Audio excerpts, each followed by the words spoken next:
السلام علیکم خواتین و حضرات، چینل اردو گریٹ سٹوریز میں آنے کا بہت بہت شکریہ۔ اگر آپ چینل پر آ ہی گئے ہیں تو چینل کو ضرور سبسکرائب کریں اور ساتھ ہی بیل آئیکن کو لازمی پریس کریں تاکہ آنے والی ویڈیوز کے اپڈیٹ سب سے پہلے آپ تک پہنچ سکیں۔ مزید برآں کمنٹ سیکشن میں اپنی آراء سے ضرور آگاہ کریں تاکہ ویڈیو کو مزید بہتر سے بہتر بنایا جا سکے۔ آئیے ویڈیو شروع کرتے ہیں۔ اردو ناول سرخ آنچل از قلم تانیہ طاہر، قسط نمبر 7۔ مما، آپ کو میں نے کہا تھا آپ جائیں۔ کبیر ان کی جانب دیکھنے لگا۔ میرے بیٹے، بہت ہنگامہ ہو جائے گا، تم ایمن کو جانتے ہو، تمہاری جتنی بھی ہے تمہاری ذہنی مطابقت اچھی ہو جائے گی اس کے ساتھ۔ انہوں نے اس کو سمجھایا۔ مما پلیز۔ وہ ان کا ہاتھ ہٹا کر بولا، میں نے آپ سے کبھی ضد نہیں کی کسی بھی بات پہ، کسی چیز پر بھی۔ سالار ہر بات ضد پر منواتا رہا ہے، میں نے کبھی اس کی طرح بات نہیں کی، آپ کو میری بات ماننی چاہیے۔ وہ بولا تو مدیحہ فیکا سا ہنسی۔ اچھا، تو ساری زندگی کی ضد تم اتنے اہم فیصلے پر نکالنا چاہتے ہو؟ تم جانتے ہو ایمن تمہاری ہی منتظر ہے۔ بس یار، ایمن ایمن، میں کیا ایمن کا اچار ڈالوں گا جب وہ مجھے پسند ہی نہیں؟ وہ غصے سے بولا۔ مدیحہ اس کو دیکھنے لگی۔ آپ اٹھیں بس، میں نے سامان منگوا دیا، آپ سیدھی سی بات کریں ان سے جا کر، وہ اجلاتے میں بولا۔ مدیحہ نے خاموشی سے ساری لایا۔ کیا کہ آیا؟ وہ اس کو دیکھ کر تو آئے جس کے پیچھے اس کا بڑا بیٹا ایسا دیوانہ ہو رہا ہے۔ ان کے بیٹھنے پر وہ خوشی سے پھولے نہیں سمایا۔ آپ ریڈی ہو جائیں، میں ڈرائیور کو سمجھاتا ہوں ایڈریس، وہ کہہ کر باہر نکل گیا۔ جبکہ مدیحہ فریش ہونے چلی گئی۔ وہ تیار ہو کر نیچے آئیں تو تنزیلہ انہیں دیکھ کر مسکرائی۔ کہیں جا رہی ہیں بھابھی؟ ہاں، تمہارے پاس ہی آ رہی تھی میں، چلو میرے ساتھ، ذرا فریش ہو جا، میں ویٹ کر رہی ہوں۔ وہ سنجیدگی سے بولی۔ مگر جاننا کہاں ہے؟ تنزیلہ نے سوال کیا۔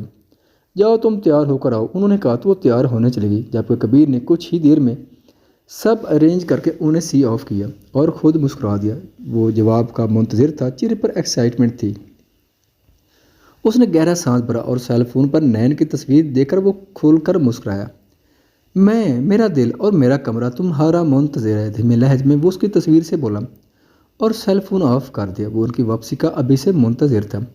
راستے میں تنزیلہ کو ساری بات سے آگاہ کر کے وہ خاموش ہو گئی۔ مگر بھابھی، بڑے بھائی تو بے حد غصہ ہو جائے گے، یہاں تک کہ ہمارے جاننے پر بھی۔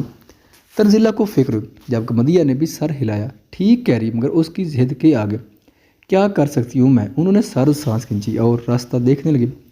ان کی بلیک بڑی سی گاڑی تانگ چھوٹی گلیوں میں داخل ہوئی۔ لوگ اس گاڑی کی چمک دمک کو حیرانی سے دیکھ رہے تھے، یہاں تک کہ احمد نے بھی اس گاڑی کو غور سے دیکھا، کیونکہ وہ محلے میں سب سے بڑے گھر کا اور گاڑی کا مالک تھا۔ گاڑی دروازے کے آگے رکی تو مدیحہ اور تنزیلہ گاڑی سے اتری۔ محلے کے لوگ اب ان دونوں کو روک کر دیکھ رہے تھے، مگر دونوں کو ہی اپنی حیثیت سے فرق نہیں پڑتا تھا۔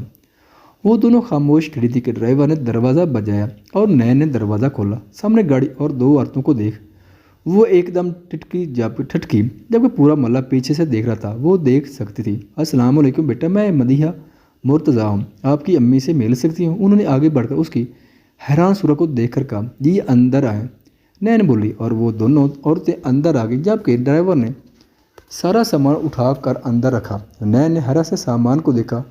تنزیلہ نے مسکرا کر مدیحہ کو دیکھا۔ بہت پیاری ہے بھابھی یہ بچی تو، وہ بولی، مگر آواز دھیمی تھی۔ مجھے تو یہی لڑکی نین لگ رہی ہے۔ مدیحہ بھی مسکرائی اور دونوں ہی سیان میں کھڑی ہو گئیں۔ نین نے دروازہ بند کیا، ان دونوں کو دیکھا۔ آنٹی آپ اندر آ جائیں، وہ بولی اور کمرے کا دروازہ کھولا تو مدیحہ اور تنزیلہ اندر بیٹھ گئی۔ تبھی وہاں نین کی والدہ بھی آ گئی۔ وہ اپنے گھر میں عام سے گھر میں اتنے قیمتی مہمان دیکھ کر حیران تھی۔ کیسی ہیں آپ؟ مدیحہ مسکرا کر بولی تو انہوں نے بھی مسکرا کر جواب دیا، البتہ حیران نظریں تھیں۔ جاؤ میں پانی لے کر آؤں، اس کی ماں نے کہا تو وہ سیاہ لباس میں وہ اس چھوٹے سے گھر میں نگینے کی محنت لگ رہی تھی، سر ہلا کر پلٹ گئی۔ ماشاء اللہ آپ کی بیٹی بہت پیاری، کیا نام ہے اس کا؟ تنزیلہ بولی تو وہ مسکرا دی۔ نین نام ہے میری بیٹی کا، وہ بولیں تو دونوں نے ساری لایا۔ ہم درحقیقت آپ کی بیٹی کا رشتہ لائے اپنے بیٹے کبیر کے لیے، میرا بڑا بیٹا کبیر ہے، مرتضیٰ ماشاء اللہ سے اسٹیبلش ہے۔ مدیحہ بولی تو اندر پانی لاتی ہوئی نین وہیں رک گئی، جبکہ اس کی والدہ نے گہرا سانس بھرا۔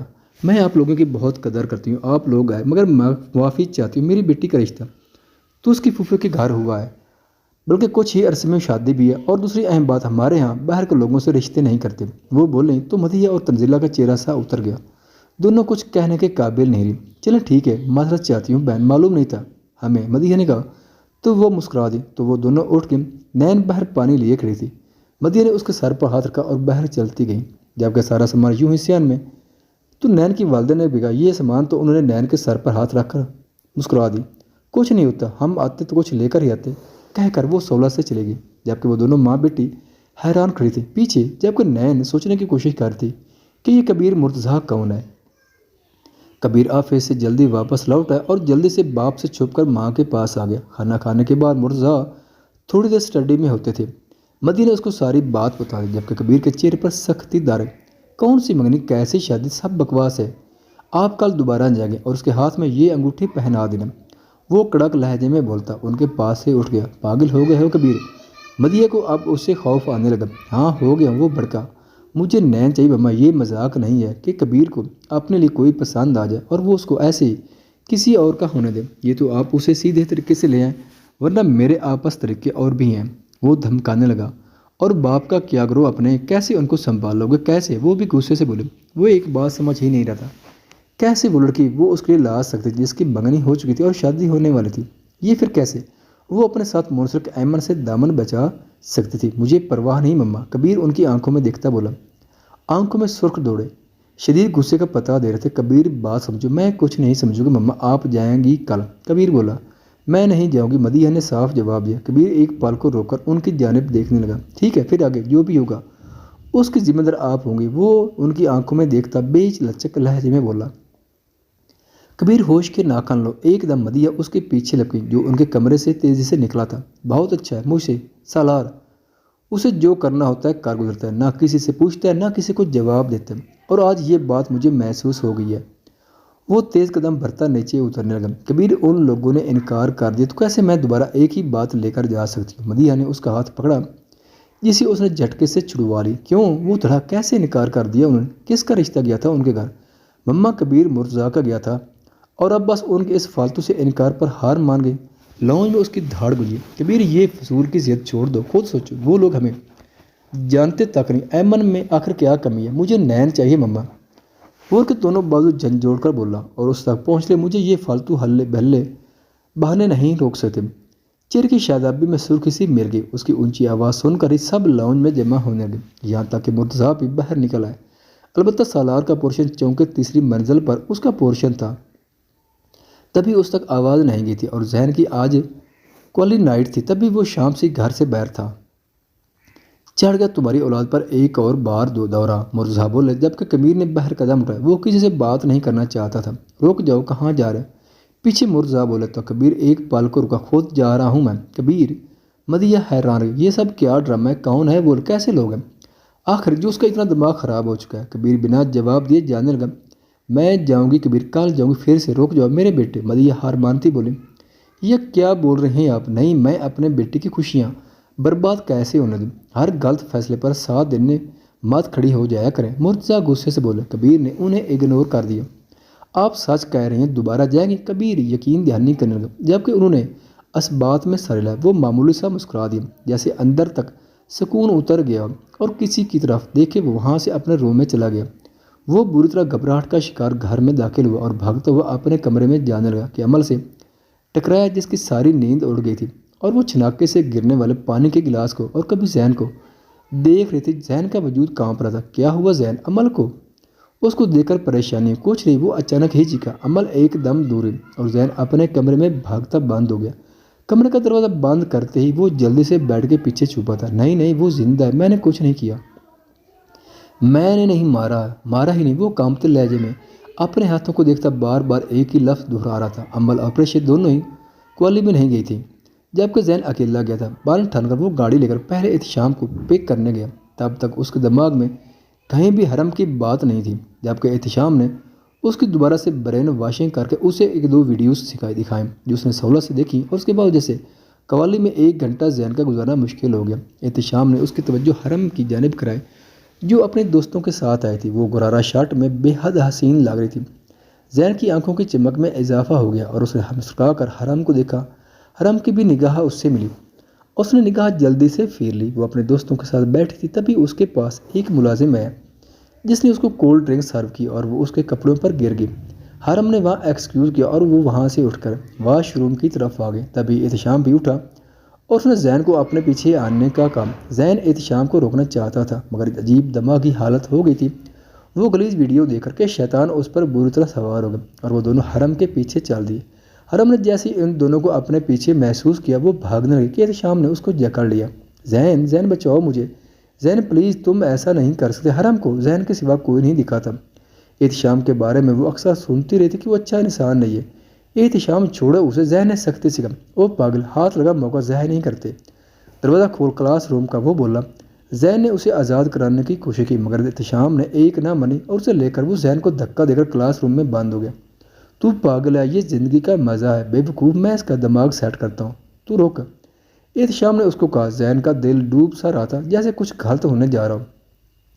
نہیں احتشام، میں ایسا کچھ نہیں کروں گا۔ اس نے دروازہ بند ہونے سے پہلے ہاتھ اندر دے دیا۔ حرم کی آس پری نظریں اس کا دل کاٹ رہی تھی۔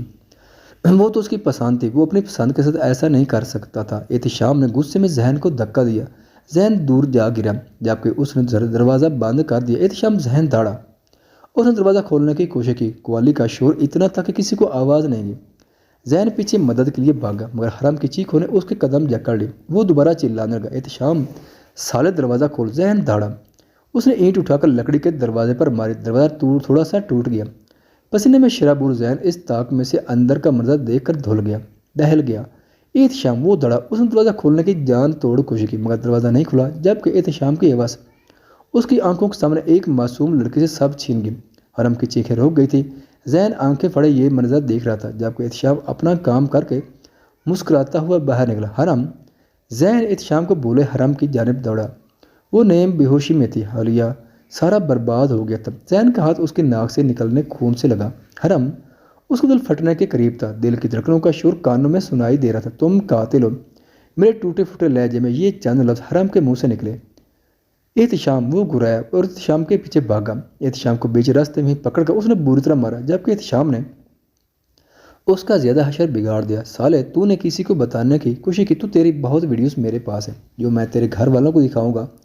احتشام نے اس کی گردن دباتے ہوئے کہا جبکہ اسی اثنا میں دھڑام کی آواز پر دونوں نے پلٹ کر دیکھا اور دونوں کی آنکھیں گویا پھیل گئیں۔ حرم کی لاش اندھے منہ کے بل زمین پر پڑی تھی۔ حرم، زین کی چلانے کی آواز پر احتشام ایک دم اس سے دور ہوا اور پیچھے ہٹ گیا۔